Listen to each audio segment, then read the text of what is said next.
Car की seat belt आपकी सुरक्षा के लिए ज़रूरी है, लेकिन आजकल कार की सीट बेल्ट से बचने के लिए और उसके अलार्म सिस्टम से बचने के लिए ऐसी डिवाइसेस आ गई हैं जो ख़ास तौर पर अमेज़ॉन, फ्लिपकार्ट और तमाम ई कॉमर्स कंपनियां बेच रही हैं और बाज़ार में भी वो उपलब्ध हैं।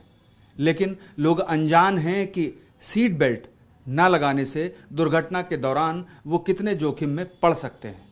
और इस जोखिम और कार सीट बेल्ट की ज़रूरी वजह के बारे में हमारे साथ बातचीत करने के लिए ऑटो एक्सपर्ट अनुराग कुलश्रेष्ठ जी साथ में हैं। सर, सबसे पहले मेरा ये सवाल है कि ये जो डिवाइसेस हैं ये किस तरह से काम करती हैं और क्यों लोग इनका उपयोग करते हैं? ये कुछ 2-3 तरह के सिस्टम हमारे देश में चालू हैं इस समय। अगर आप देख रहे होंगे, एक नॉन टेक्निकल बक्कल सिस्टम है सिर्फ, कि जो आपने देखा होगा कि जब सीट बेल्ट लगाते तो पीछे से सीट बेल्ट खींचने के बाद में उस बक्कल में उसको एंटर किया जाता है जी। तो सिंपल वो जो बक्कल होता है उसी को अलग से एक डिवाइस वो मिल रही है मार्केट में, कि जो डिफरेंट वेबसाइट है अगर आप देखेंगे तो इसमें अमेजोन वगैरह वो सेल कर रहे हैं। हाँ, इस पर मैं ध्यान दिलाना चाहूँगा कि आप ये देखिए डिफरेंस दिया गया है। एक सिंपल ये बक्कल दिया हुआ है, इस बक्कल को सिर्फ उसमें घुसाना है आपने और वो आपका जो सेंसर है ना वो काम करना बंद कर देगा जी। नॉर्मल सिस्टम ये होता है कि आप बक्कल देख रहे होंगे, उसमें सीट बेल्ट को इंसर्ट किया जाता है जिससे कि अलार्म बजना बंद हो जाता है उसके बाद। लेकिन उसको अगर आपने बचना है तो सिर्फ एक बक्कल यहाँ पर प्रोवाइड कर रही हैं कंपनीज, सिर्फ एक बक्कल उसमें डाल दीजिए होल में और ये सिस्टम ऑफ हो गया। सर, मैं ये भी जानना चाहूंगा सर आपसे कि क्या ये मोटर व्हीकल एक्ट में जो प्रोविजंस हैं उनका सीधे तौर पर उल्लंघन है? नहीं, मोटर व्हीकल एक्ट में नहीं, ये कुछ सेफ्टी के डिवाइसेस हैं जो कि आपने देखा होगा कि गडकरी जी काफ़ी फोकस कर रहे हैं इन चीज़ों के ऊपर। सेफ्टी अरेंजमेंट्स बढ़ने चाहिए कि एयरबैग्स की संख्या पर भी लग रहा है कि वो 6 से 10 तक होने चाहिए कार में। और इसी तरह से ये कि सेफ्टी का एडिशनल सिस्टम होता है जो कि मैंडेटरी है as per motor vehicle act. लेकिन उसमें क्या है कि सीट बेल्ट का प्रावधान है। लेकिन हमारी जो इंडियन सोसाइटी है वो सेफ्टी ड्रिवन सोसाइटी नहीं है जी। उसके चक्कर में क्या है कि अगर आप देख रहे होंगे कि इसकी एक लॉन्ग हिस्ट्री है एक्सीडेंट्स की। गोपीनाथ मुंडे जी का एक्सीडेंट ध्यान होगा, पूरी कैबिनेट के आंसू थे हमारे मंत्रियों के कि हमारा दोस्त अगर सीट बेल्ट लगाकर चल रहा होता तो जिंदा होता। हेमा मालिनी जी का भी बीच में नोज में चोट लगी उनके, क्योंकि वो भी सीट बेल्ट नहीं थी। उसके बाद अभी साइरस मिस्त्री जी थोड़े दिन पहले डेथ हुई है। तो एक लॉन्ग हिस्ट्री है कि चाहे आप पढ़े लिखे हों, चाहे कितने भी समझदार हों, चाहे बिल्कुल जाहिल हों, जब सेफ्टी ड्रिवन सोसाइटी ही नहीं है तो पढ़ा लिखा और अनपढ़ सारे लोग इस चीज को वॉयलेट करने में उनको मजा आता है। सेफ्टी हम लोगों को प्रमोट नहीं की जाती, सेफ्टी हमारे यहाँ इन्फोर्स की जाती है। अगर इन्फोर्स सिस्टम की जगह पर अगर उसको वे ऑफ लाइफस्टाइल के रूप में प्रमोट किया जाए तो लोगों को उस चीज को करने में मजा आए। सर, सरकार इस ये जो डिवाइस है इसके लिए एक जल्द ही नियम लाने वाली है कि जो भी कंपनियां बेच रही हैं या जो भी बेच रहा है उस पर आर्थिक दंड लगाया जाएगा, यानी जुर्माना लगाया जाएगा। तो क्या इससे इसकी बिक्री रुक जाएगी? और जो सुरक्षा वाली बात आप कर रहे थे कि हमारी जो सोसाइटी है वो सेफ्टी ड्रिवन नहीं है, तो क्या उसमें कुछ सुधार आने की उम्मीद करते हैं आप? मुझे नहीं लगता कि अभी कोई सुधार आएगा इस नियम के आने के बाद भी। काफ़ी नियम ऐसे हैं जो कि बार बार आते हैं, बार बार नोटिफाई किए जाते हैं, उसके बाद उनके ऊपर इन्फोर्समेंट नहीं हो पाता। नंबर 1 हो गया कि हमारे यहाँ सेफ्टी ड्रिवन सोसाइटी नहीं है। नंबर 2, हमारे यहाँ इन्फोर्समेंट ड्राइव तो चलाई जाती है टाइम टू टाइम, लेकिन उसको कंटिन्यू नहीं किया जाता। आपने देखा होगा ब्लैक जो फिल्म जो लगाते थे गाड़ियों पर, फिर से धड़ल्ले से चल रही हैं। जब कोई इंसिडेंट होगा या एक्सीडेंट होगा उस समय पुलिस भी 1 महीने 2 महीने 3 महीने तक उस चीज़ के ऊपर फोकस करती है, उसके बाद वो भूल जाते हैं जी। तो सेम वो इस केस में भी है। अगर आप, मैं एक छोटा सा एग्जांपल देता हूं कि ये तो हम लोग बात कर रहे हैं इस बक्कल की जो कि ऑनलाइन इजीली अवेलेबल है। अगर आप देखेंगे तो 20% ड्राइवर्स जो कॉमर्शियल हैं वो यहाँ पर जो कैब चलाते हैं या जो और भी गाड़ियाँ चलाते हैं, वो लोग क्या करते हैं कि सेफ्टी बेल्ट को पूरा पीछे से खींच के वहाँ पर एक पेच लगा देते हैं। पेच लगाने के बाद वो बेल्ट को पीछे से लेकर उस बक्कल में इंसर्ट कर देते हैं। आराम से बैठे हुए हैं, सीट बेल्ट लगी हुई है, ऊपर से खिंची हुई है, ना उनकी बॉडी पर वो टाइट हो रही है और ना उनका अलार्म बज रहा है। तो इस तरह की भी जो चीज़ें हैं कि अगर ठीक है हमने ये सिस्टम रोका यहाँ पर कि बाजार में सेल होने से नहीं होगा, क्या उस सिस्टम को हम रोक सकते हैं? क्या हमारे अंदर यानी कि आप ये कह रहे हैं कि इन्फोर्समेंट की ज़्यादा ज़रूरत है, और अगर सख्ती से लागू किए जाएंगे सारे नियम तो फिर ये सीट बेल्ट से जो बचाव होता है दुर्घटना के दौरान वो संभव हो पाएगा? बिल्कुल। सबसे जो अगर सेफ्टी ड्रिवन सोसाइटी की अगर बात आती है तो सेफ्टी इज अ हैबिट। उस हैबिट को हमारे यहाँ पर इन्फोर्स करके नंबर 1 कर्व करने की कोशिश की जाती है। अगर आप देखेंगे तो भारत के लगभग 80% शहरों में वो इन्फोर्समेंट जीरो है। जैसे कि एक कहावत होती है कि दिल्ली में घुसते ही नोएडा वाले जो है सीट बेल्ट लगा लेते हैं, हेलमेट लगा लेते हैं, और जैसे ही दिल्ली से वापस नोएडा जाते हैं तो फिर वो अपनी उसमें चले जाते हैं। तो ये एनसीआर की हालत है। चाहे वो गुड़गांव का ले लो आप, चाहे गाजियाबाद का ले लो, चाहे नोएडा ले लो, या इधर सोनीपत निकलते ही बात हो जाए। यानी आप ये कह रहे हैं कि लोगों में जागरूकता की कमी है, और ऐसी स्थिति में लोगों को जागरूक किया जाना चाहिए कि वो जो नियम हैं खास तौर पर सेफ्टी के, उनका अनुपालन करें। सेफ्टी का नियम अनुपालन के लिए किसी भी आपको प्रमोशन की जरूरत नहीं है। कानून का एक सिंपल सा फॉर्मूला होता है कि अगर आपको कानून नहीं पता और आपने उसका उल्लंघन किया है तब भी ये माना जाएगा कि आपको कानून पता था।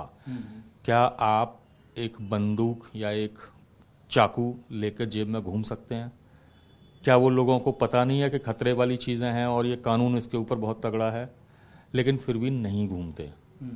उसी तरह से व्हीकल और सेफ्टी अरेंजमेंट्स ये लॉ के अगेंस्ट में हैं, लेकिन हम फिर भी लॉ का वायलेशन करने में अपनी शान समझते हैं, अपनी सहूलियत समझते हैं।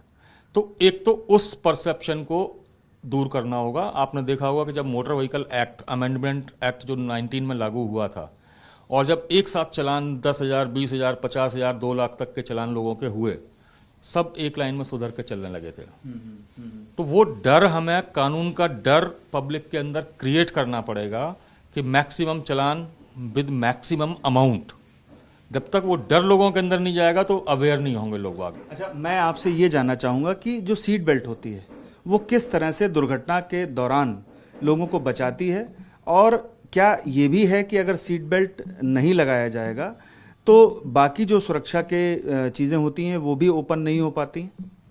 हाँ, इसमें सेंसर बेस्ड सिस्टम होता है कि अगर जैसे आगे एयर बैग खुलने के लिए सिस्टम होता है कि जब तक जो आगे बम्पर होता है गाड़ी में उसमें एक स्पेशल लेवल तक अगर इम्पैक्ट नहीं होगा उसमें, तो वो आपकी नहीं खोलेगा ये एयर बैग्स को। इसी तरह से सीट बेल्ट का है कि आपने सीट बेल्ट नहीं लगाई भाई, तो सेंसर जो आपस में कनेक्टेड हैं उससे वो फिर एयर बैग भी नहीं ओपन होंगे। अच्छा। तो वो कंपनीज के लिए अलग अलग नॉर्म्स होते हैं, अलग अलग फार्मूलाज होते हैं उनके। तो वो कहीं ना कहीं ये सारी सेफ्टी के गैजेट्स जो हैं एक दूसरे से रिलेटेड हैं। अल्टीमेटली हमारी जो अपनी सेफ्टी है उसको 10%, 20%, 40% उसको ज़्यादा सेफर बनाते हैं हमारी लाइफ को। तो उसका हमें पालन करना चाहिए।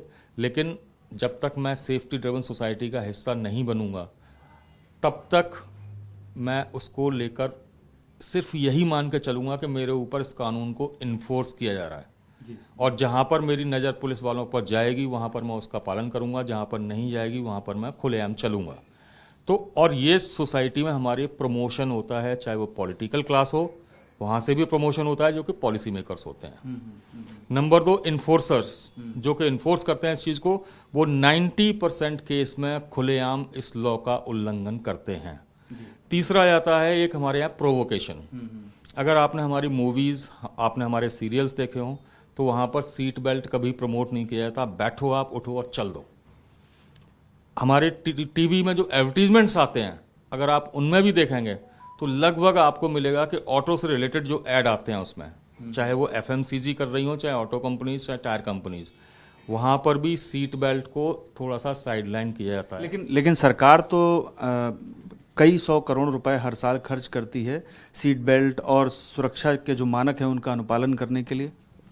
देखिए, मैं एक छोटा सा एक एग्जांपल दूंगा कि एक जो हमारे एक फैमिली सिस्टम, इको सिस्टम होता है, जहां पर हमारे जो पॉलिसी मेकर्स होते हैं वो एक टॉप में होते हैं। पॉलिसी मेकर्स के बाद में हमारी सोसाइटी में इन्फोर्सर्स होने चाहिए। तो अगर पॉलिसी मेकर्स ने पॉलिसी तो बना दी और खुद उसका उल्लंघन कर रहा है, नंबर 2, जिसको इन्फोर्स करना था वो खुद इन्फोर्स करने की जगह पर इन्फोर्स भी कर रहा है और खुद उसका पालन नहीं कर रहा, तो आप कैसी सोसाइटी की कल्पना करते हैं? वही चीज मेरे ऊपर आती है कि मेरा कोई ना कोई रिलेटिव पॉलिसी मेकर भी होगा, कहीं ना कहीं पुलिस में भी होगा, या फिर एक मीडिया चैनल्स पर या मीडिया हाउसेस जो एंटरटेनमेंट के भी हैं, या फिर जो मूवीज हैं, सिनेमाज हैं, या फिर सीरियल्स हैं, सभी जगह से अगर मेरे तरफ चारों तरफ मेरे दिमाग में ये बार बार भरा जाएगा, it's temporary, it's nothing, it's not adventure.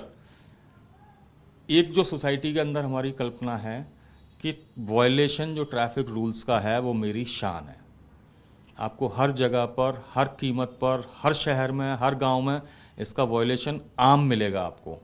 तो यानी कि आपका ये कहना है कि सेफ्टी ड्रिवन सोसाइटी क्रिएट की जानी चाहिए और उसका ऊपर से नीचे तक पूरा खाका जो है वो पूरी तरह से व्यवस्थित होना चाहिए, उसमें कहीं भी कोई लैकुना नहीं होना चाहिए। मैं एक छोटा सा एग्जांपल दूंगा। अभी परसों की बात है, हम लोग ग्लोबल एक अलायंस की हमारी मीटिंग हुई थी अल सल्वाडोर में। तो अभी एक अर्जेंटीना के प्रेसिडेंट, परसों उनका वीडियो वायरल हुआ कि वो बिना सीट बेल्ट के घूम रहे थे। हम कुछ एनजीओ वालों ने उस चीज़ को रेज किया और इंटरनेशनली उनको ट्वीट पर रिप्लाई दिया कि we need you safe. Immediately second day उनका एक वीडियो फिर से वायरल होता है कि वो अपने शॉफर्स के साथ में सीट बेल्ट लगाकर चल रहे हैं। तो this is the safety driven society, कि अगर पब्लिक की तरफ से आपके पास कोई जवाब आया, आपने उस जवाब को जो है ना एक्सेप्ट किया और उसको आपने पब्लिसाइज किया कि now I am doing this. But हमारे इंडिया में एक के बाद एक, अगर आज भी गोपीनाथ मुंडे जी की डेथ के बाद बिना सीट बेल्ट जो कि चल रहे के उनकी डेथ हुई थी, आज भी अगर देखेंगे तो 90% पॉलिटिशियंस विदाउट सीट बेल्ट चलने में अपनी शान समझते हैं। हमसे बात करने के लिए बहुत शुक्रिया। तो आपने सुना कुलश्रेष्ठ जी को, जिन्होंने साफ तौर पर बताया कि मौजूदा समय हमें ज़रूरत है सेफ्टी ड्रिवन सोसाइटी की, जो ख़ास तौर पर ऐसे बक्कल्स जो यूं कहें कि जो बचाव के साधन हैं, उनसे बचाव के जो साधन जुटाती है उस पर पूरी तरह से लगाम लगाएगी और सुरक्षा के जो मानक हैं उनका अनुपालन कराएगी। कार चलाते समय दुर्घटना से बचाव का एक अचूक उपाय है, वो है सीट बेल्ट। और इस सीट बेल्ट से ही बचने के लिए आजकल ई कॉमर्स कंपनियां और फिजिकली जो दुकानों पर बिक रही हैं एक डिवाइस जिसे कहा जाता है अलार्म स्टॉपर। यानी कि उस अलार्म स्टॉपर को लगाने के बाद आपका सीट बेल्ट लगाने का जो अलार्म है वो पूरी तरह से बंद हो जाता है और लोग सीट बेल्ट लगाने से बचते हैं। मैं आपको ये दिखाना चाहूँगा कि वो स्टॉपर किस तरह का है। ये स्टॉपर है और इस स्टॉपर को उस क्लिप में लगा दिया जाता है जहाँ पर सीट बेल्ट लगाई जाती है। तो ऐसी स्थिति में जब अलार्म सीट बेल्ट के नहीं लगने पर बजता है, वो इस स्टॉपर लगाए जाने के बाद पूरी तरह से बजना बंद हो जाता है। सीधे तौर पर देखा जाए तो ये कानून का उल्लंघन है और सरकार इस उपाय से, यानी कि जो लोग सीट बेल्ट लगाने से बचते हैं, उसके लिए एक आर्थिक दंड का यानी कि जुर्माने का नियम लागू करने की तैयारी कर रही है। इसके लिए ड्राफ्ट तैयार किया जा चुका है और विशेषज्ञों से भी राय ली गई है।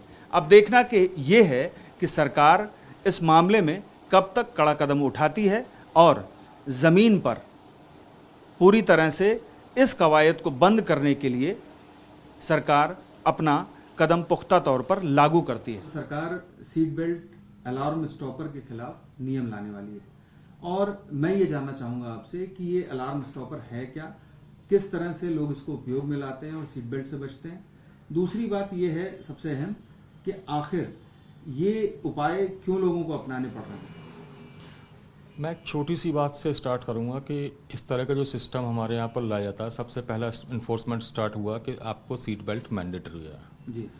सीट बेल्ट मैंडेटरी के बाद में लोगों ने इस तरह के सब फार्मूलाज आए हमारे यहाँ पर कि अगर हम लोग सीट बेल्ट नहीं लगा रहे हैं, क्यों नहीं लगा रहे, क्योंकि इन्फोर्समेंट हमारे यहाँ पर कम है या ना के बराबर है। कुछ शहरों को अगर आप ले लें तो उसके अलावा दूसरे शहरों में वो इन्फोर्समेंट आपको मिलेगा ही नहीं। तो मतलब ये हमारी जो गवर्नमेंट है उसका एक इन्फोर्समेंट फेल्योर है। उस फेल्योर से बचने के लिए हमने वो रिस्पॉन्सिबिलिटी पब्लिक के ऊपर डाइवर्ट की। साइकोलॉजिकल। तो उसमें फिर बीप सिस्टम लगाया गया कि अगर सीट बेल्ट नहीं लगी होगी तो गाड़ी में एक बीप साउंड आएगी, उस बीप साउंड से इरिटेट होकर आप खुद उसको लगाना चाहेंगे, या वो ये याद दिलाती है आपको? हाँ, याद दिलाएगी और इरिटेट करेगी कि आप इस सीट बेल्ट को लगाओ। क्योंकि इन्फोर्समेंट लेवल हमारे यहाँ पर 2 से 5% है मुश्किल से, लोगों ने उसका भी तोड़ निकाला कि उसकी जगह पर हम इस तरह की एक डिवाइस उसमें इंसर्ट कर दें तो बीप आएगी नहीं। सरकार का फेल्योर है, क्योंकि मैं सेफ्टी ड्रिवन सोसाइटी का पार्ट नहीं हूं और न बनना चाहता हूं। सर, मैं दूसरा सवाल आपसे ये जानना चाहूंगा कि सीट बेल्ट किस तरह से काम करती है और लोगों को किस तरह से बचाती है? सीट बेल्ट एक लाइफ सेविंग डिवाइस है। जब आपका एक कोलिजन, आपने देखा होगा कि जो ग्लोबल एनकैप की कार क्रैश रिपोर्ट्स आती हैं जो कि 62 किलोमीटर पर घंटे पर टेस्ट किया जाता है, तो उसमें लगभग 40 to 50% अगर आप 70, 80, 90 तक की स्पीड पर भी हैं तो ये सीट बेल्ट आपको सेविंग का काम करती है। कैसे करती है कि ये सीट बेल्ट में एक ऑटोमेटिक सिस्टम होता है कि जब नॉर्मल आप खींचेंगे, देखा होगा कि सीट बेल्ट आराम से खींच के बक्कल लगा सकते हैं, लेकिन जब आप हाई इम्पैक्ट, अगर आप 60 की, 70 की, 80 की स्पीड से किसी चीज से टकराए तो वो सीट बेल्ट अचानक वहां पर लॉक हो जाएगी और आपकी बॉडी को जो आगे की तरफ जो मूवमेंट है उसको वो रोक लेगी। आपने देखा होगा कि अक्सर जो सीट बेल्ट नहीं लगाते, अगली सीट पर बैठकर तो वो उछलकर शीशे को तोड़ते हुए गाड़ी के बोनट पर जाके गिरते हैं, तो हेड इंजरी और काफ़ी तरह की चोटें उनमें लगती हैं। अच्छा। तो ये उस हिसाब से हम लोगों को जो आगे सीट पर बैठे हुए उनको बचाती है। सीट बेल्ट ना लगाने से क्या और भी जो डिवाइसेस हैं वो काम नहीं करती हैं, यानी कि बचाव के जो साधन है वो उस समय काम नहीं करते हैं? हाँ। सीट बेल्ट ना लगाएं? कुछ कंपनीज में ये इस तरह के सिस्टम जो है ना, सेंसर सिस्टम आपस में इंटरकनेक्टेड हो सकते हैं कुछ कंपनीज में, कि अगर आपने सीट बेल्ट नहीं लगाई तो आपका एयरबैग सिस्टम भी काम नहीं करेगा, तो एयरबैग भी नहीं खुलेंगे। तो वो अभी सारी तरह से अभी मैंडेटरी नहीं हो पाया है, लेकिन मेरा इतना ही कहना है कि अगर आपने कोई रूल बनाया है, आपका बेसिक रूल है सीट बेल्ट मैंडेटरी, उस सीट बेल्ट में आई थिंक हमारे पॉलिसी मेकर्स के पास वो समझ होनी चाहिए कि इस चीज का वॉयलेशन कितने तरीके से किया जा सकता है। अगर आप यूएस के रूल्स देखेंगे, वहां पर एक एक्ट बना, एक्ट के साथ में वहां पर 10 तरह के आपको स्पेसिफिकेशंस मिलेंगे कि इस तरह का वॉयलेशन नहीं होना चाहिए, इस तरह का वॉयलेशन नहीं होना चाहिए। वो वॉयलेशंस की एक लिस्ट होगी कि अगर ये सारे काम आपने किए तो वो सीट बेल्ट का आपको वॉयलेशन माना जाएगा। हमारे यहाँ पर सबसे टॉप लेवल पर सीट बेल्ट मैंडेटरी होनी चाहिए।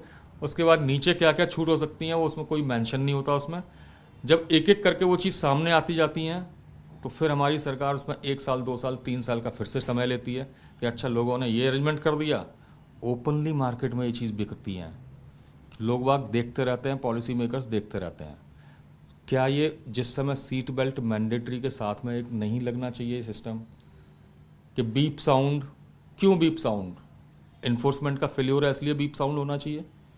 अगर बीप साउंड लोगों ने रोक लिया, उसके लिए आप ये स्टॉपर्स मार्केट में बैन करने के लिए जा रहे हैं। बीप साउंड तो अंतर्राष्ट्रीय मानकों के अनुरूप है। जब इंटरनेशनल ऑटो कंपनियों ने जो है इसको बीप साउंड को लाया, तभी ये सभी जो है कारों में लगभग आ गई और इसी के साथ और भी जो नॉर्म्स हैं वो भी लाए गए। तो ऐसी स्थिति में जबकि हमारी सोसाइटी इवॉल्व हो रही है, तब सरकार अगर कोई कदम उठा रही है तो क्या उस सेफ्टी नॉर्म्स का लोगों को अनुपालन नहीं करना चाहिए? लोगों को अनुपालन करने की आदत नहीं है इंडिया में। हम प्रैक्टिकलिटी और एक लॉ, इन दोनों के बीच अगर डिफरेंस देखेंगे, हमारी जो सेफ्टी ड्रिवन सोसाइटी नहीं है हमारी सोसाइटी। हमारे यहाँ पर चाहे वो नेता हों जो कि पॉलिसी मेकर्स हैं, चाहे वो इन्फोर्सर हों जो कि पुलिस पर्सन्स हैं, चाहे नॉर्मल पब्लिक, या फिर हमारे चारों तरफ जो प्रोवोकेशन जो 24 घंटे चलता है, चाहे वो एडवर्टीजमेंट्स के रूप में हो, चाहे सीरियल्स के रूप में हो, चाहे मूवीज़ के रूप में हो, सभी जगह पर इन चीज़ों का वॉयलेशन को एक तरह का ग्लैमर बनाया जाता है, एडवेंचर बनाया जाता है। तो हम वो लोग हैं जो इसके अनुपालन न करने में अपनी एडवेंचर समझते हैं, अपने को मजा लेते हैं। तो सबसे पहले उस चीज़ को हमें ब्रेक करना पड़ेगा कि अगर पॉलिसी मेकर, अगर आपने मोटर व्हीकल एक्ट में एक रूल देखा हो कि इन्फोर्समेंट एजेंसी अगर रूल्स का वॉयलेशन करती हैं तो उनके ऊपर डबल चालान होगा। क्यों बनाया गया वो? साथ में उसमें यह भी एड ऑन करना चाहिए कि अगर पॉलिसी मेकर भी अगर नेता जो कि पॉलिसी मेकर्स हैं वो अगर रूल तोड़ते हैं तो उन पर 4 गुना लगना चाहिए। तो वो इसलिए रूल लाया गया कि हमारे यहाँ पर ये सेफ्टी ड्रिवन सोसाइटी न होने की वजह से पुलिस वाले जो कि स्पेशली रूल तोड़ते हैं उनके ऊपर डबल चालान का प्रावधान किया गया। इसका मतलब कि साइकोलॉजिकल हमारे यहाँ पर कुछ कमी है, हम उस वायलेशन को इन्फोर्समेंट या फिर पॉलिसी मेकिंग लेवल पर ही नहीं रोक पा रहे हैं और सिर्फ एक पॉलिसी बनाकर मोटर व्हीकल एक्ट का या किसी और एक्ट का उसको पार्ट बनाकर छोड़ देते हैं। तो हमें सबसे पहले ध्यान देना चाहिए कि एक्ट बने, पॉलिसी बने, नोटिफिकेशन जारी हो, लेकिन क्या हम उसको इन्फोर्स करने के लायक हैं। इसका मतलब होता है कि अगर आप इन्फोर्समेंट नहीं लेकर आ रहे सोसाइटी में तो आपके उस कानून का मजाक बनेगा, लोग बाग उसका मजाक उड़ाएंगे और ये हमारे देश में हो रहा है।